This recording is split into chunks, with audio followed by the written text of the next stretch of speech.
Hey there, welcome everybody. Mark here at Castor Abbott, and today I've got the pleasure of speaking with Adam Guzek. He is an advisor. He's been in the business for, I think, coming up on 11 years, almost exactly. So we call him a seasoned pro, and we're going to hear a little bit about his story, some of the transformations he's made along the way, and then, yeah, we're just going to learn about his journey and kind of his future outlook on his business and the progression that he's made and some of the things that has really been powerful for him in this journey of growing his business. So, Adam, welcome. Yeah, good to be here. And apologies for the voice. My kids got me sick. So. Yeah, no worries. It happens. So, Adam, maybe you could just start just by sharing just a little bit about your background, some of the things you shared with me here a moment ago. And that'd be cool. Yeah. So really got in the business after getting a master's in finance. And really, I was looking for a career where I could really help people, not just, institutional investment funds and kind of no name to the face. I wanted to meet people, and I love building relationships and just being the social part of the business. And so I was really hooked after interviewing in a couple places, but I got started with this great firm with a bunch of other young cats in 2013. And so, yeah, about 11 years in the business. Hard to believe it's gone that fast, but I've always loved the business. It's just it's a hard business, and it's been a grind. And so it was always in those early years, really a journey of how do you get the right kind of clients, and who even, what's my specialty and what to focus on. And that makes it challenging, but also rewarding when you do meet those people that you feel like you can really bring a lot of value to. So that's what kind of got me into it, and then got me hooked the longer I was in it. Got it. When you first started in the business, what was onboarding like? What was your first year, 2 years like? Maybe you could just share that with me. Yeah. So getting in the business, we were still transitioning from this world of the 80s, 90s, and 2000s where, no one's really embracing social media or the internet yet. It's still pretty new. Even when I was in college, you got to understand, Instagram's really new. Facebook had been, around people my age at that point, but no one was really, other than buying stuff on Amazon and buying some online retail, physical products and stuff, the internet was just this fun place where you got to catch up with people and see what people are up to, posting photos, different things. So, when I really got in the business first, it was you're going to physical events, putting up a booth, meeting people face to face, going and doing a lot of networking, traditional, I wasn't doing door knocking at all, but I knew plenty of guys that were at other firms, and going to, brick and mortar businesses, trying to meet people directly. And that was kind of it. It was hey, call people, pound the phones, do cold calling, or call your network, your natural market, call all your friends and family and tell them what you're up to, and some people did that more aggressively than others. It was never something I wanted to do. I wanted to see if I could make it in the business without selling everyone I knew and destroying all my personal relationships. It didn't feel like the way to go for me. So I kind of did the whole events, we called them table events in my firm. We'd literally put booths up at running events at 5 a.m. on a Saturday, or we'd do community events or golf shows, trade shows, the home show, the boat show, at the Seattle Convention Center, stuff like that. And you would just kind of do these highly leveraged events and try and meet as many people, put a booth there and say, hey, giveaway, we'll give you a Nordstrom or Amazon gift card. And you try and get people to talk to you pretty much. And we'd have whiteboards where we put up talk about your 401k, old 401k, or insurance planning, or, financial planning, retirement planning. You kind of tailor what you threw up there on the board to the type of people that were at the event.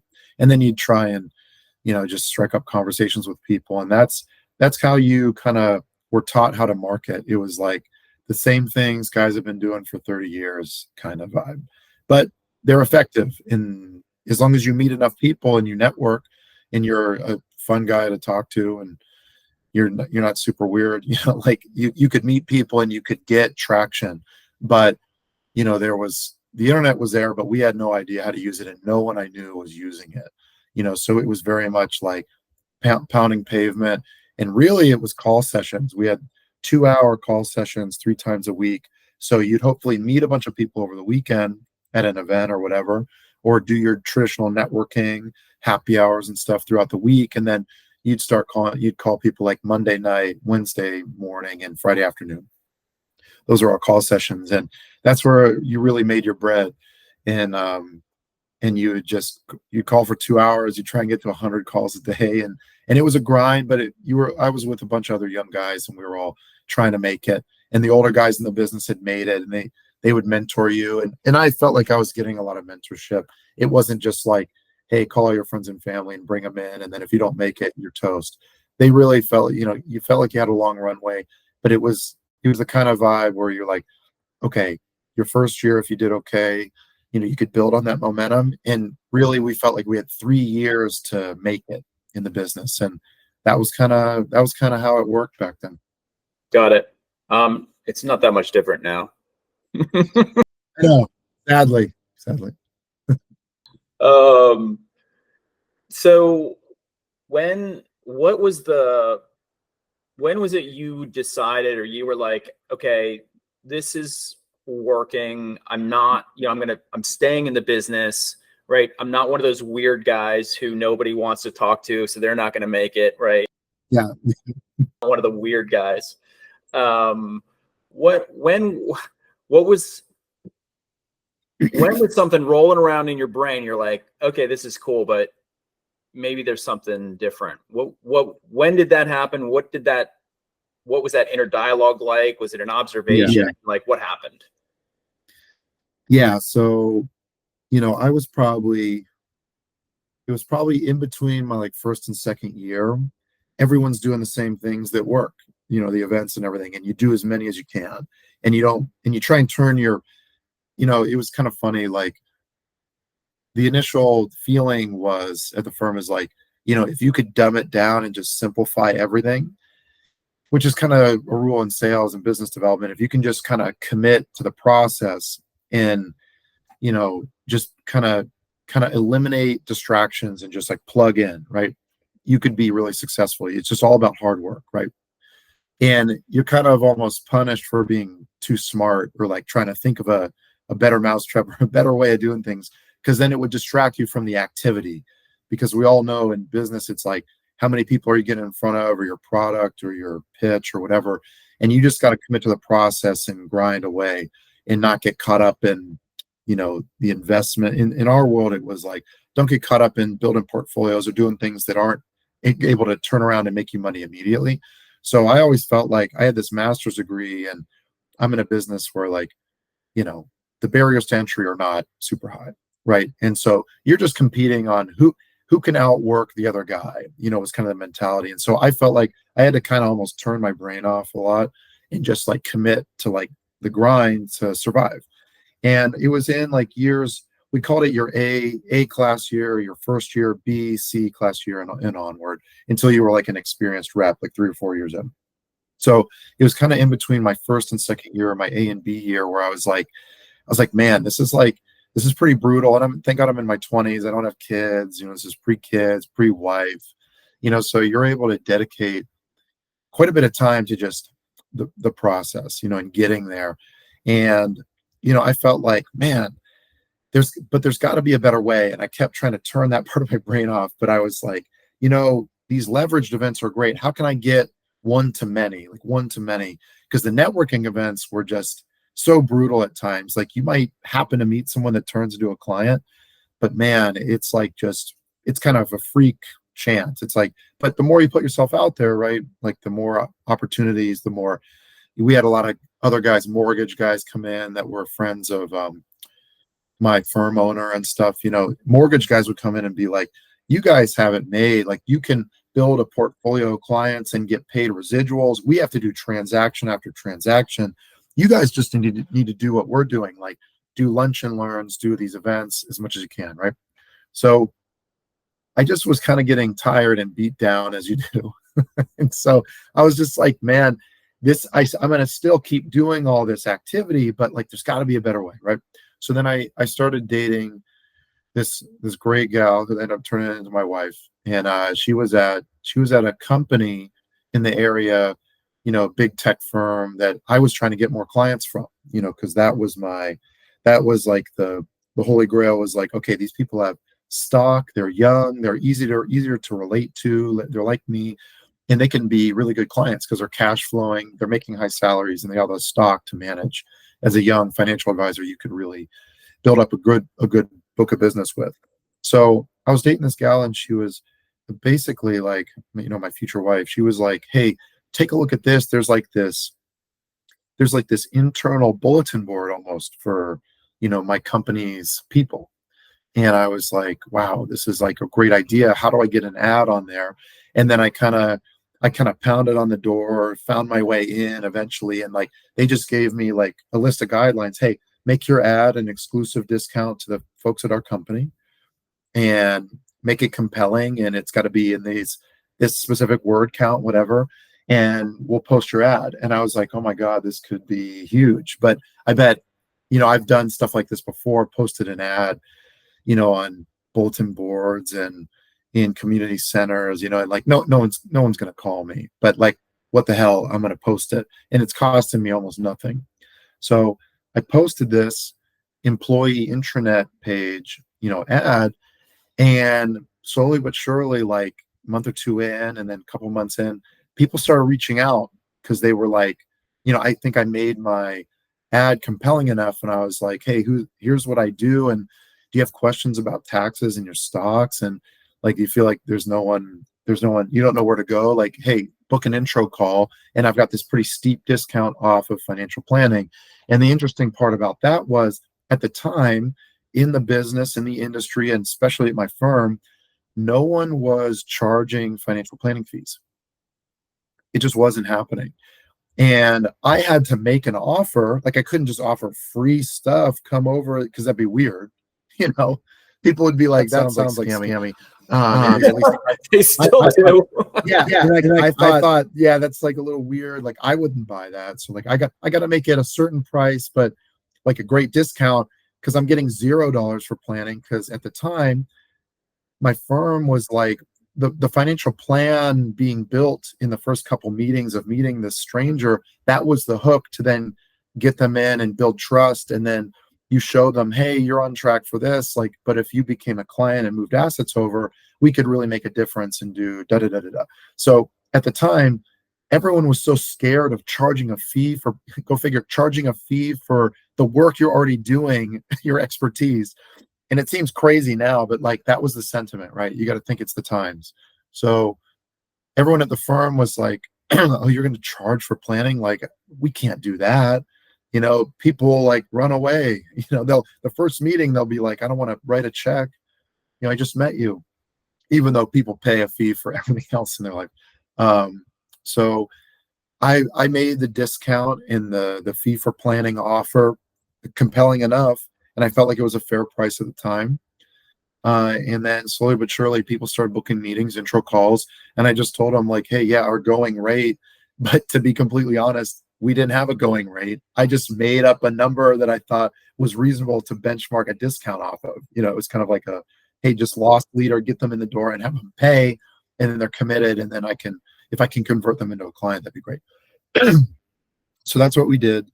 That's what I did. And then, slowly but surely, I was getting like, 15 to 20 clients a year off this super discounted financial planning fee and everything. And then they were all young clients or young-ish, but have kids. So they're running out of time and resources and they were like trusting of their company's bulletin board essentially. So I had this in, and it was great. And everyone at my firm was kind of like, oh, like, you're charging for plans, but like, you're not getting like $2 million clients. And I'm like, no, but like, I'm getting $200,000 clients that are turning into, in a couple of years, ended up turning into $750,000 clients and $1 million clients. And all of a sudden they would job hop. And their 401ks would free up. So it ended up being this great, great thing for years. But then, other firms, other financial advisors got wind of it, and then there was competition, and then it became harder and harder, blah blah blah. And then and I'm like, okay, this is working really well, but like, how can I replicate this? I don't know how to really replicate this online or like other places, because it's like this is like shooting fish in a barrel almost, but like I don't know how to really replicate this. I don't know how to run ads. I don't know anything.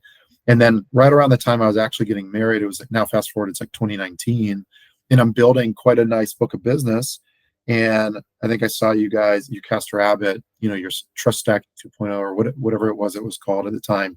And you guys were essentially pitching like, hey, how to get more people to come to you, but like create more of a funnel where you're like really getting the people you want. With the corporate ad that I had going on at the time, I was getting mostly people I wanted, but I wasn't able to control the flow. I was still like this passive, static thing that I had no idea what my metrics were. I had no idea how many people were checking the intranet page. I had no idea how many impressions I was getting. I just knew when someone emailed me, and so I can only imagine, like, there was a lot of people looking at it and then probably talking internally, but then just the brave souls that were reaching out to me, and then I was like, seemingly a normal person, and they were like, okay, we'll give this guy a shot, right? I wasn't able to put up a video or like direct them to my website because I really didn't have a great website at the time. I just was like, reach out to me and we'll talk, like an old lawyer, like it's like an old CPA, like I got a Yellow Pages ad. It's like what I felt like, so, but it was working. So I was like, well, crap, like if this is working, how can I get more control over the process, the sales process or the funnel, the messaging, and then I could be so much more effective. So I saw you guys' ad, and then we kind of just I started implementing a lot of the initial things that you guys were teaching, and I just directed it more to LinkedIn, and I started doing direct outreach, DMing to technology professionals at that company that I had ad through, and then other tech firms, Microsoft, Google, blah blah blah. That was just my bag. So when I started doing that, I had already had experience getting people to pay for a financial plan cold off the internet, pretty much. But I just had no control over how many at bats I was getting. I had no metrics. I had no data. So now all of a sudden I had more data, and because I was able to control how many outreaches I was getting, and I was just compounding the natural progression of my professional, career and my closing approach and my initial meeting to close. And I had already really been used to people all over the country reaching out and not being in person and closing them. But that was like a revelation for everyone at my firm. And for me, I couldn't believe I was able to do it because I was young. And I was like, wow, so people are really willing to buy something off the internet, do a virtual meeting or a phone call even. And I have never met them face to face. I thought for years, like, oh, well, no one will like buy a financial plan or engage in a financial planning relationship unless they come and meet me in the office and see I'm real, and there's no fugazi, and like there's a lot of issues with trust in my industry. So I was blown away that I was able to build trust in that short period of time just with a internal or like an internet ad and an in at a company. That's what I thought it was. I was like, oh, well, there's this layer of trust that I'm getting out of the way by getting some sort of in or getting access to this group of people. And so that was kind of the revelation. And I kept compounding that effort with your guys' expertise and really fine tuning my sales process to really capitalize on meeting someone cold over the internet and trying to help them find their pain point, and then like just offering the solution and then being like, this sounds great. This guy's like reading my mind. And it blew me away that all I had to do was like ask more questions, just shut up. And like, I didn't have to talk even at all. I was like, this is great. Like I'm building trust, and maybe they're like, what's going on here? But most people were just like, they were reaching out. So all I had to do was not mess it up, I felt like. And I had to make them feel like they could trust me. And like, I gave them examples and case studies over the phone, but I stopped giving people financial plans for free and all this other stuff, and letting them peek under the hood, so to speak. And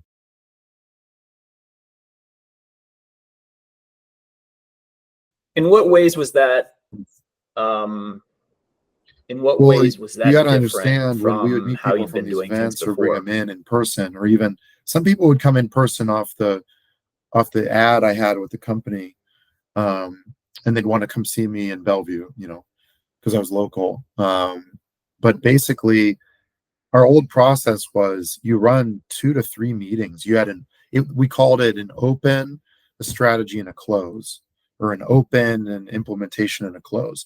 And you really dedicated ideally like 3 hours with this person or this household, this man, this husband and wife, or whatever, this household. And that was the process. It was like you had to dedicate, essentially, do the open where you're introing and like meeting them and building rapport. Then you would build them a financial plan. Basically, you'd get them to give you all their info. You'd build a financial plan, and then you'd run that financial planning meeting. And essentially, it was a close, was showing them where they're at and what's their probability of success, and then how we would actually fix it. And then the whole ask was like, well, you're not going to be able to do this on your own, or you might not be as effective. Why don't you do it with us? Here's like the products, here's the portfolio we would do. And then they would kind of be like asking questions, and maybe it was even one more meeting. So the goal was like between 2 and 4 meetings, you're getting them to start moving assets over because you've built up enough trust. You're already their financial planner, but you haven't charged them a fee for anything. So they're like, kind of like, okay, well, I've already gone through the process. Yeah, this all makes sense. And then you would close them. And so the real pivot when I was just getting outreach on the ads was like, okay, well, I only have an intro call to like tee up, hey, you got to go through the plan and you got to pay me the fee, and then we get to work. So it was a total shift that I just had to do on my own without any training because none of the other guys were doing it. And I just had to be like, yeah, here's what the process looks like from start to finish. Here, I'm a consultant. We're going to build you a plan.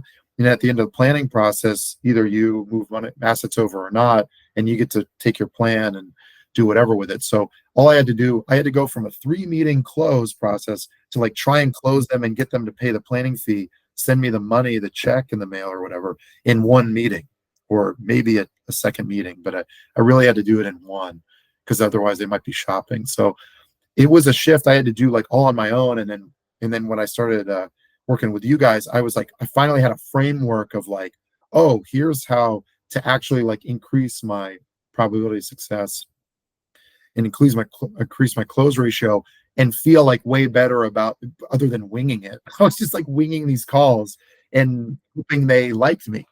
And now I was like, I had a structure and I was telling them, here's what we're doing. And then the strategy call was all questions, and then bing, bing, bing. And then it was like such an easier like ultimatum at the end. I didn't feel like it was ever a weird ultimatum once I got used to it because I was already doing it. I felt like so much more relaxed because like I had a process actually, and I could track the data and how many people went through the intro and strategy call. And I, by the end of it, when I was doing, you know, cold outreach, the passive ad plus the LinkedIn outreach, I mean, if I got a second meeting with someone, I had a very high probability, I felt like, of closing them. Any given rolling 3-month period, it was like a 35 to 50% close ratio if I got that second meeting. And I had already pre-qualified them. And I was starting to tell people like, hey, you're probably not a good fit, which I had never done in my life. I was trying to get as many people with a pulse and like could fog a mirror, all the cliches. Like I was just like, because I just was like, I never know if how many more chances I'm gonna get. Now I was starting to be more selective and change. I actually had a process I was implementing, and that was very powerful for me. It felt like all the stuff you guys talked about with your mindset and everything, even before the sales process, that was huge for me because I was like, wow, I'm starting to have this element of like, I feel like I have the power instead of I'm like, I'm like compromising my price, or I'm feeling like, oh, it's too expensive for you. Well, and I was trying to justify myself. And I stopped doing that almost overnight. And that was very powerful. And I felt like, okay, well, I'm going to get some no's, and that's all right. Because I'd actually love to get to a point where like I know if someone's like shopping me, or they're just kicking the tires, or if they're not actively looking to buy. So it was very powerful, just the whole mindset, the process, everything.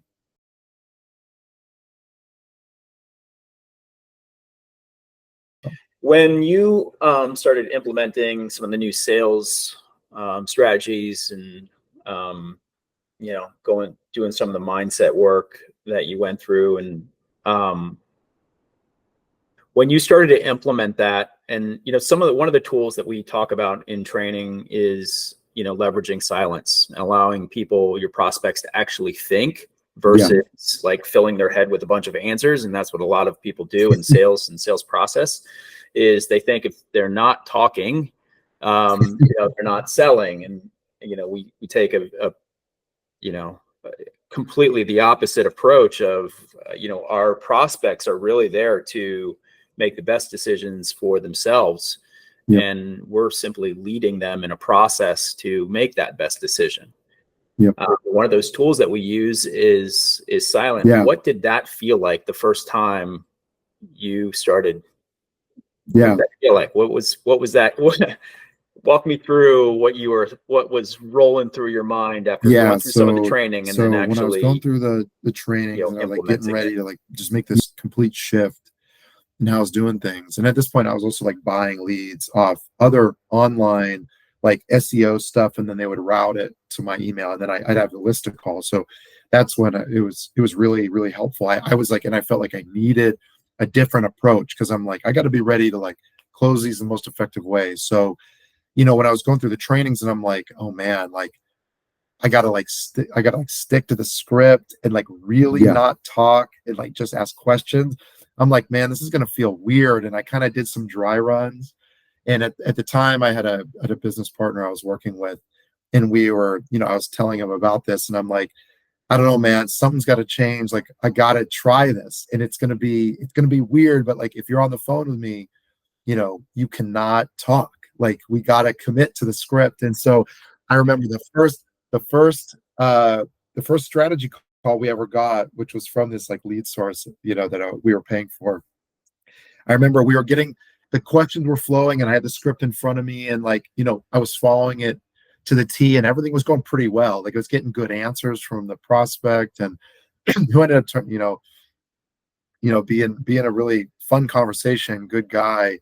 And then we got farther on into the script, and I started to feel that anxiety. I'm just like, oh my God, like, I can't believe I'm doing this, And then we kind of get to the end, and basically just, you said, hey, are you ready for the price? Any other questions? And then I went through the exact script you guys wrote, where it was like, hey, it's da da da da da, it's this price, and here's how long for, and that's it. And then I remember it felt like 10 minutes of silence. It was only like a minute or so, but like, I remember just letting it float out there, and just wanting to just like say something like desperately. I was just like, oh my God, it's just floating out there. And the guy for a while was just like, and then so they talked first, and my buddy who was on the call, my business partner, was just like, dude, this is so weird. And then I'm just like, and I'm texting with him, I'm like, just shut up, you cannot say anything. And the guy, the prospect on the line, was just like, well, are you guys there? Like, yeah, I think that sounds good. And then all of a sudden, just like the light bulbs went off, and I was like, oh shit, like, it worked. And then the guy was like, yeah, so like, what are the next steps? Like, yeah, like, are you gonna send me like a formal agreement or whatever? And I'm like, and then it just went off from there, and like, I just handled the rest of the call. And then we wrapped, and we were like, hey, congratulations, like, we're excited to work with you. And we wrapped up the call, and then I called my buddy, my business partner, after, and he was just like, dude, I can't believe, dude, it worked. Like, that was crazy, And all we had to spend was 45 minutes with this guy, and he ended up being a great client. And we like moved money over, like, did the whole financial planning process. It was a much different like engagement process, because they were like, that guy was so bought in the whole time, and was just like, yeah, like, this is what I'm looking for, like, solve my problem. And then we did to the T. And so after that, it just built like this way different confidence. And then it built me, it really built trust in me, because like, my business partner at the time, he was a little bit younger, but we were like prospecting together and combining forces. And that built a lot of confidence in the whole new process and like changing the whole sales paradigm. Because at the time, he was just like, dude, is this gonna work? Like why change it? Like, are you sure? Like, and I didn't know. I was just like, I got to change out something, or else I want to leave the business, or like, there's got to be a better way. And like, I don't know until I try, right? And so that first call, I was just like, oh my God, just sweating it, like very nervous, but it all worked out in the end. And that silence was gold, and it felt so weird. But after that, it was natural. And I was like, how have I not done this my whole career? Like, no one taught me this. All these guys, 20 years in the business, no one ever taught this. It was all like talk, talk, talk. We value, we're the best, we're going to help you. And it was always way less about the client talking and exposing their own fears and stuff. And naturally you would get that maybe through like a couple meeting process or just talking with them. But man, what a shift. And it was very different.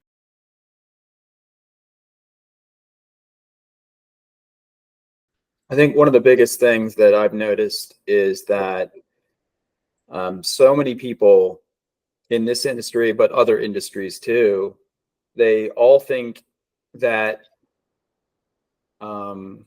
that you're selling, and that if you're selling or in a sales role, you need to be selling.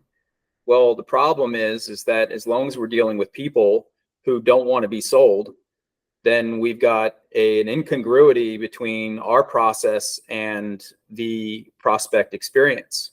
And when we start to understand that people don't want to be sold, but they do want to buy, and we align a process around allowing them to buy, now suddenly we've got something quite powerful, and we can compress time frames, and we can do things so much faster because we're simply empowering our prospects to make powerful decisions for themselves. And we're just simply getting out of the way and just like shifting the whole paradigm and stop doing things like the way they, like you said, like this whole salesy thing, like where it's like, you gotta be like knocking them down, like they come in, you can't let them leave, all this stuff, and you got to embrace, you got to lean into it. And when I got in the business, sales was like not very natural to me. Like I was a great relationship builder, like in my college years, and like I was always involved in a lot of different things. Easy to meet people. I felt like I had a great network that I could build when I was on, when my energy was good and I was on. So I never doubted I had this power to like attract, or like gift of gab. Like I feel like if I'm confident enough in what I'm presenting that's of value, like I can get people to pay attention and get people to to buy, essentially. But I had never been in a traditional like sales economic, like if for a profession or a job growing up. So sales was all new to me when I joined the business. And then I kind of learned like trial by fire, like we all do. Either you make it or you don't. But then all of a sudden with this process in the whole mindset thing, getting people to like kind of fall towards you, or like attract people towards you, or get them chasing you a little bit, then you could really figure out like you could help them in their own buying process. Like even if they didn't go with me or my firm, I felt like I was helping them identify what they were really looking for. And if they weren't a good fit, I was like actually happy to tell them like, hey, this is the way the industry works, just so you know, like what you're looking for like doesn't exist, or like it sounds like you're really like someone who just wants to read some books and like get like pay a service to like teach you some things, and then you can do the investing on your own. It sounds like you just need to like go do research and like just stick to what you're doing, because like you're never going to be happy doing this process, because it's not a good fit. And a lot of people were like, okay, wow, that feels good. And I knew they're not going to refer me or anything, but like I felt like, okay, that'll at least build trust out in the world, because people talk, and especially talking to kind of the niche, or the type of client I was looking for. I knew there was like a lot of do-it-yourselfers, or a lot of people that talk in that network, and I wanted to be someone that like, oh yeah, I actually talked with those guys or that guy, and I think he'd be a good fit for a coworker, or someone that's like not wanting to do it themselves, but at least he's a straight shooter. Like he didn't try to sell me, and just not, because nothing's more annoying when a salesperson's like not even listening, and you're like, yeah, I don't want that. And they're like, well, come on, and they're trying to convince you of something you said you didn't want or weren't interested in. It's like nothing's worse or more cringe to me like being in sales and that stuff. So it just helped me, like, I feel like, be a very effective um, person that's just trying to link people to like what they're after and like help them actually solve their problem. And I felt like I could sift through people more and like just be more honest, have some more integrity. And I wasn't selling anymore. I was just like, tell me what you're after, and I'm going to help you figure out if we're the right fit. And people would be like, sounds great. And then you get to the end of the call and most people were like, this sounds exactly what I'm after. And then it was like, okay, here's what it is. Like, sounds like you're ready to go. Like, are you ready to go now? And then the incentive thing at the end, I had never presented anyone like an incentive period to make a decision and kind of seal the deal. And some people in my firm, or like some people in my contemporaries, thought, well, isn't that kind of salesy or aggressive? And I was like, well, honestly, how many times have we met, had great meetings with people, and then they're like, okay, great. And then if you give people an indefinite timeline, they're not going to make a decision. And it's honorable, I think, to like help drive action takers. And we're giving them a discount. Like, if we really think our process or our service is worth X, you're giving them a discount to kind of push them off the diving board, essentially. And what are we worried about? We're not selling them something that's shit or that's not good or that we don't believe in. So what do we have to worry about? And it's like, if the incentive period ends and they don't engage, I just tell them, I'm still going to be here for you. You'll just be paying a different price, because life timing is everything. So like, I don't feel bad at all. I don't think it's aggressive at all. I just was like, this whole process makes everything so much easier and straight up. And I feel like people in the past that would come in and be trying to vet us and hire a financial advisor, everyone would still feel like, okay, like, what's the catch? Or like, I still don't understand the process. Like, and they'd be asking us like, so like, what does it look like? How many meetings do we get? And like, what's the structure? And like, what am I paying for? A lot of people struggle hiring an advisor, I think, and put it off because, they just don't understand the industry, and people don't do a good job of telling them what it is, the value that we bring, and like what you're going to see, the transformation you're going to see, just managing. Because a lot of people just try and sell themselves as like money managers, or I'm going to grow your money. It's like, okay, that means like a million different things to people, and they don't understand. How are you going to take me from point A to point B? Because I have all these unique goals, and my life changes, and my tastes and preferences change. So I felt like it was always so not rigid, but it was like you could walk people through the process so much better. And you could get people to say like, oh, okay, this is what it is. Okay, I'm paying for X, and then I get a discount, and like, I'm paying for a service, and it's an annual thing, or like, they're going for a long-term relationship. It helped, I think, make the prospect feel like they had more control over their buying experience, because they're like, I have all the information in front of me. And I would tell them that. I'd be like, by the end of the second call, you're going to have all the information you need to make a decision. We don't need to meet 5 times and run 2-hour-long meetings that some of my coworkers were doing. And I was like, dude, that is not it. That's confusing. And we're literally boring these people to sleep in the meetings, like just closing them out of pure fatigue. And I'm like, that's not the kind of process you want. So I was just like, I felt like it was so much more straight up. And that's what people wanted in an ocean of like, wow, I don't know who to trust. It's like, well, at least you can trust the structure I'm giving. Yeah. Right. Yeah, it's a 'Cause powerful otherwise way it's to like people feel like, uncommoditize yourself. okay, I met with them and I got Mhm. unlimited time with Yeah. them. Like those guys. And then I started feeling like, yeah, these people must think, if they have any brain, like, they must think like we just have no value on our time. We're not busy enough to meet with people 5 meetings and take a month to close them, or you know what I mean? I feel like I'm getting shorted, and then I'm like just chasing this person down, and it's like, I could have asked them in the second meeting, so is this something you want to do or not? Do you want to solve this problem or not? And then I could have saved myself the no in the 5th meeting, or something, or a bad client. Honestly, that's probably the biggest thing, was like, I saved myself from like not a great relationship, because it was never set up right from the get-go. It's like kind of when I was single and I was dating, and it's like, if you don't clearly define the relationship up front and what people want, and what the expectations are, good luck knowing if you're in love or not, or if that's someone you want to marry. You know what I mean? And that's essentially what we're selling, is like a long-term relationship with someone. We're in a very unique business, and the sooner you can get someone to like see, okay, are they in a buying decision or not, and if you're the person that they see as that solution, the sooner you can get there in a very fair and integrity process full of integrity. That's what I thought.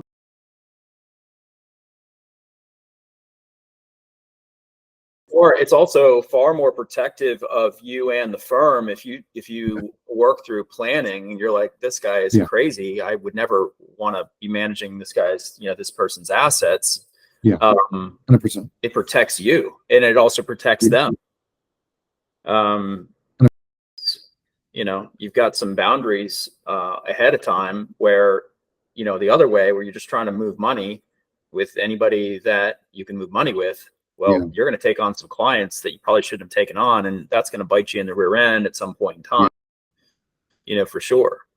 Well, how did this, obviously you went through some transformations here for sure.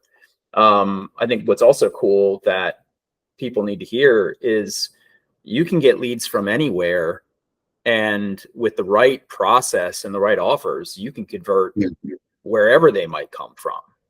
How did that, how did the development of that skill, transform or, help shape the career, career and your growth Basically, from, that time well, moving forward? it helped me just have a ton of confidence as a salesperson.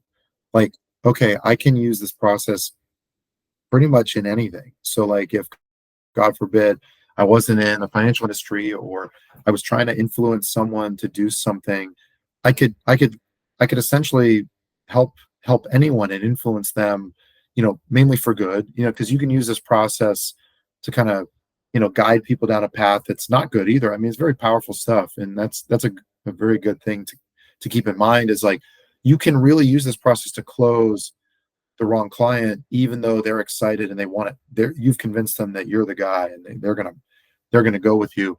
It's very, very powerful. And that's the biggest thing I took away from it, was like, wow, okay, so no matter where the lead comes from, if it's a friend of mine, if it's professional, personal, if I'm selling financial services or financial planning, if I'm selling financial planning ongoing services, or it's like selling a course online, or selling cars, I don't know, like it's very important to be like asking questions, giving people a chance to like expose themselves, not in a bad way, but like really help them walk down the path of like, well, why are you here? Why are you even talking to me?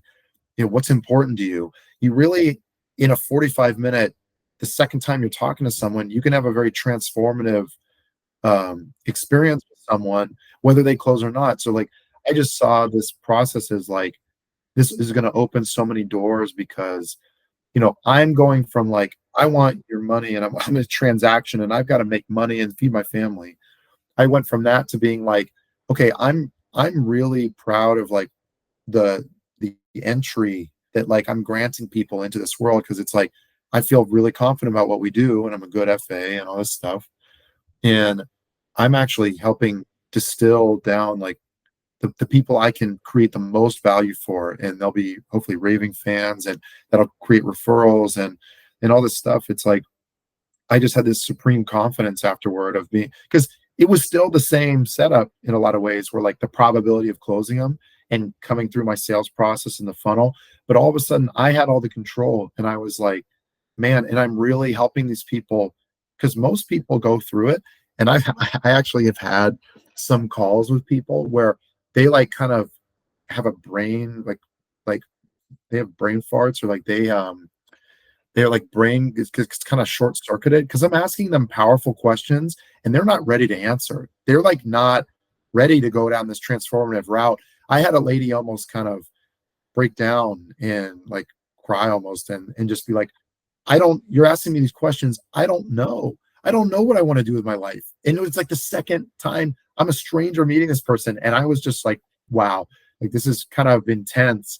But then, this lady ended up becoming a client, and I kind of calmed her down, and you just like walked her through like, hey, this is the important stuff. This is why I have a job. Like, it's okay to not know. Part of my job is like helping you formulate what you want out of life and your goals and stuff. So you're probably the most important person I need to be in front of right now. I think I ended up talking to her for like 60, 70 minutes, like way beyond, what we were supposed to, because I felt like the lady was going to have a mental breakdown. Like, I was asking, so like walking her through this process, she was just like, what is this? I just wanted to like know, like, what it cost. And yeah, yeah, she's just like, I wanted to know, like, what stocks are you gonna buy? Like, shit, like, I don't know what I'm supposed to do with these questions. I was like having this like grand, like philosophical life conversation, but that's what it really cemented for me, is like the work that we do as financial advisors. It's 80%, behavioral finance, psychology, helping people make good decisions, not mess up the money they've built. And then the other 20% is like financial related. But you got to be good. You got to be real good at that. But like, you got to know how to like help people figure out what they want in life, and figure out, is the life that they're working for even worth it?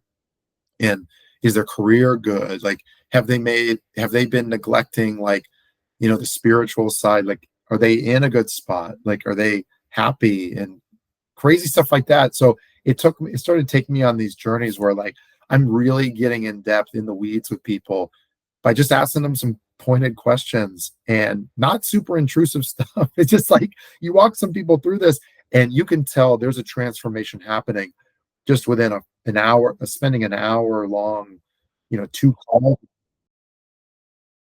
spending an hour long, And they'll two calls. remember it, whether they choose to be, a client in that time frame or Yeah. um, And they did. many people remember it, Yeah. and they'll come back. By design, the architecture is designed purposely to empower a prospect to have a transformative experience, because Yeah. there's four pieces that kind of make up the fabric of life: family, fitness, faith, and finances. And FAs, if you think that all you are is a mechanism to help with one of them, like, you're mistaken. At minimum, you're missing this Right? like huge opportunity. These are to all build, woven together. like, clients that are just raving fans, that like really feel like you're different in a world that's extremely commoditized.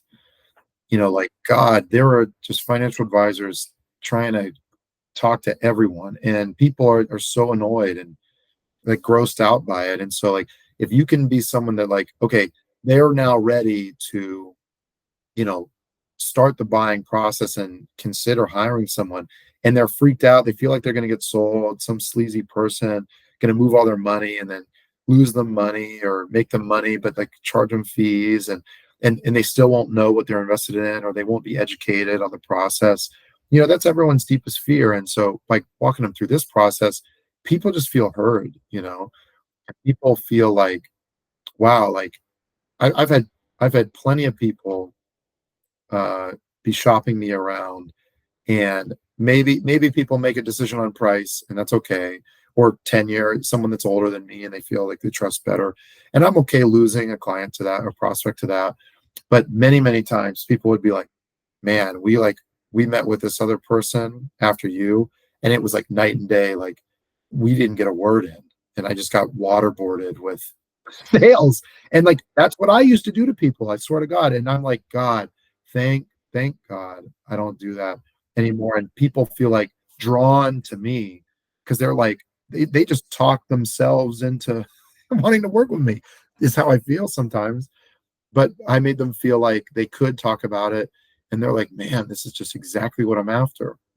And all I had to do was like, yeah, so there's a case study just like that, like what you want and what you're going through. I just helped a person exactly through that. Like, you want to talk about how we can fix that together, like all that language. And they would just be like, yes, let's do it. And I'm like, okay, like, this is crazy. Like, and then because I ended up buying courses, from you guys, and like I've bought other things in my life off the internet, and people have used a similar process to me. And I tell them at the end of the call, I'm like, hey, just so you know, you did a good job, or like, you know, like, I do this process, and like, I know exactly what's going on here. Like, I want the thing or whatever, you know, but like I started to see it in real life, and I'm just like, no, yeah, like this person, I feel good because they listen, and that's just really important, you know. And if that's how you're starting the relationship, the odds of you keeping that client are going to be a lot higher, I feel like, because it's going to be embedded in how you do everything. Like, oh, your quarterly call with that person, it's going to be like, tell me about what's up with work and your life, and how are these goals that we, you know. And then I can go back to these notes and be like, you know, when we first started working together, you said this was important to you, da, da, da. And then some people were like, I don't know if that's important to me anymore, but like what you've been able to do, like this is the most important thing, and I'm glad we're on track for that. And I asked them, like, do you feel like I'm still on track, like when you first hired me to now, like, do you feel like you're still getting, you know, what I initially presented to you as a value add? And it's been very helpful to get an idea, am I still serving my clients well, you know, because you got to check in on them and all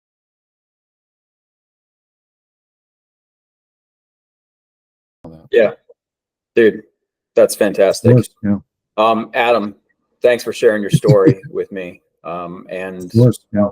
I got a small audience, but thanks for sharing your story with my small audience. And I appreciate you. I appreciate all the work that you put in. I appreciate all the work that you put in when no one was looking, because that's what it takes. For anybody, you know, listening to this, and, you know, if there's a gap, or, you know, you're just not onboarding clients as fast as you think you should, it probably is not the leads. It's probably you. So reach out, get some help. We can help you. Adam's a boss, and he's a great FA now. I taught him everything I know. Anyways, no, he did most of the hard work. You know, if you expose the right people to the right training and the right mindset and the right mentors, they're going to be successful all on their own. This happens over and over and over again. So with that, we'll end this one. Adam, again, thank you so much. Yeah, of course.